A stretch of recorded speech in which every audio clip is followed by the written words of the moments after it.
Hello everyone, welcome to this week's video announcements. This past Sunday, we kicked off our 2025-2026 stewardship campaign.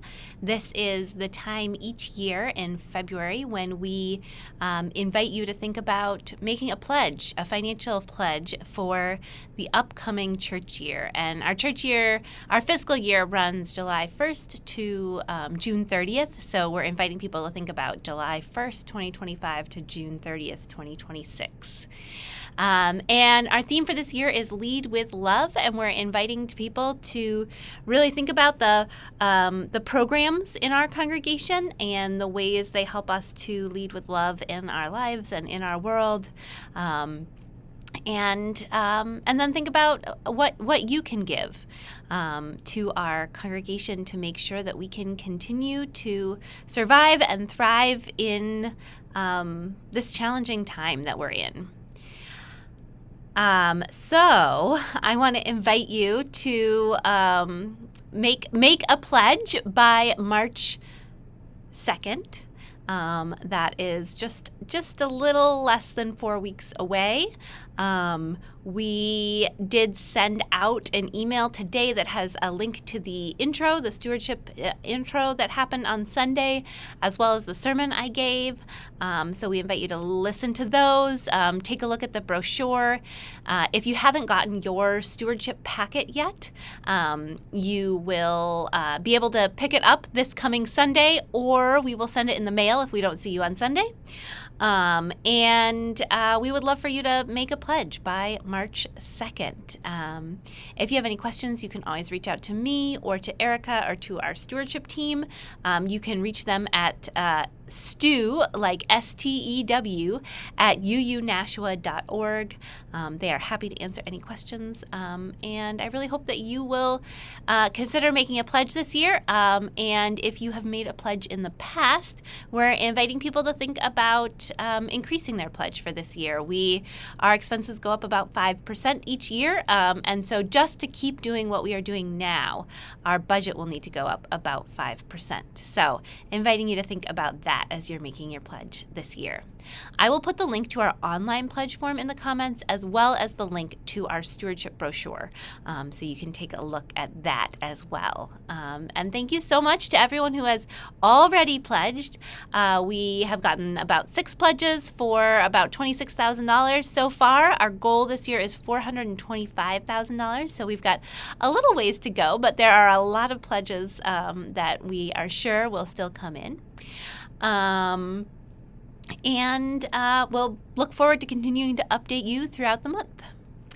Speaking of updates, I know you all like to hear construction updates on here. So I will say I don't have a lot because they're just like working away at these heating systems.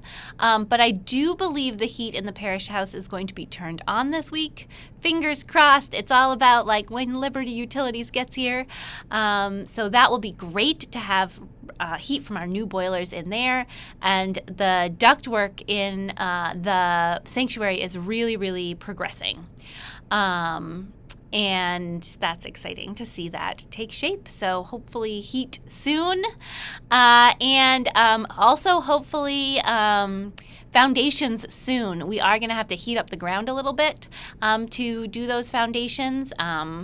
But I believe it is next week we're going to do some heating of the ground, and the week after we're hoping that we'll get foundations in.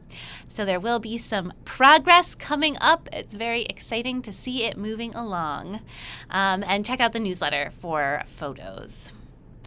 This Sunday, our Board of Trustees is leading the service, and I'm really looking forward to the service that they're putting together.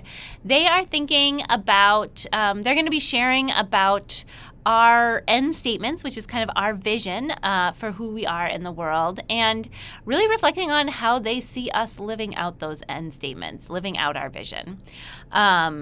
And I've already read a couple of their reflections, and they're really thoughtful and meaningful, and it'll also be a chance for you to get to see our Board of Trustees and know who they are and see them in action. They're an amazing group of people, great, they're wonderful leaders, and I look forward to having you hear from them on Sunday. Also on Sunday in the afternoon, we are holding a one-to-one training. Now, one-to-ones are kind of a foundational technique of community organizing, and they are intentional conversations that you have with another person where you're sharing your story, you're hearing their story, you're hearing what matters to them, and you're building a relationship that can then be used to hopefully work together on the issues you both care about. So we have a training on that this Sunday, 2 to 4 p.m. It's in our Campbell Chapel. I will put a link in the comments to where you can sign up. It's going to be led by Tori Markovitz, who is the Nashua organizer for the Granite State Organizing Project. She's great. And I have done one-to-one trainings before, and they've just been really useful to think about how to have these conversations with folks and how to build relationships that are deep enough to figure out where do we have common ground, where can we work together. So everyone is welcome to join us. Again, I will put the link in the comments where you can sign up. That is 2 to 4 p.m. this Sunday, February 9th, in the Campbell Chapel.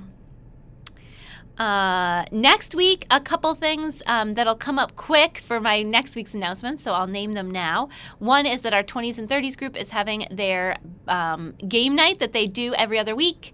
That's in the Campbell Chapel, 7 to 8:30 on Tuesday. Not today, which is Tuesday, February 4th, but next Tuesday, February 11th. And they welcome anyone in their 20s and 30s to join them for that. And on Wednesday next week, February 12th, is our online drop-in grief group. That is on Zoom. It is led by Karen Campbell, who creates a really nurturing space for anyone who is experiencing grief to share and be supported by others. So if you are interested in joining that next week, just reach out to Karen and she'd be happy to give you the link. Couple things coming up later this month and into next month. It is February now, and we're already thinking about March, of course. So February 22nd, that's a Saturday from 6 to 8 p.m. is our annual pizza and games night for everyone, for people of all ages. It'll be a little different this year because we don't have the dining room, so we won't be like all together in one room, but we'll spread out throughout the Faith Formation wing. There'll be pizza, there'll be games of all sorts, and games for people of all ages as well. So hope you will join us for that, 6 to 8 p.m. Stay tuned for more details about that. And finally, some folks from our Welcoming Congregation working group are leading a 4-session curriculum on this year's Unitarian Universalist Association's Common Read, which is a book that they're encouraging all Unitarian Universalists to read together. I'm looking over here because I feel like I have it, but I didn't pull it out in time. It's called Authentic Selves, and it is a great book. You can read more about it. I'll put a link where you can read more about it and sign up if you want to join them. It's going to be 4 Sunday afternoons starting March 2nd, and they would love to have you join them to discuss this book. And I will, again, put a link in the comments for more details about that. And we also had some more info about it in the newsletter. So that's what I've got for this week. Hope you all are hanging in there. And I hope to see you this Sunday for our Board of Trustees service.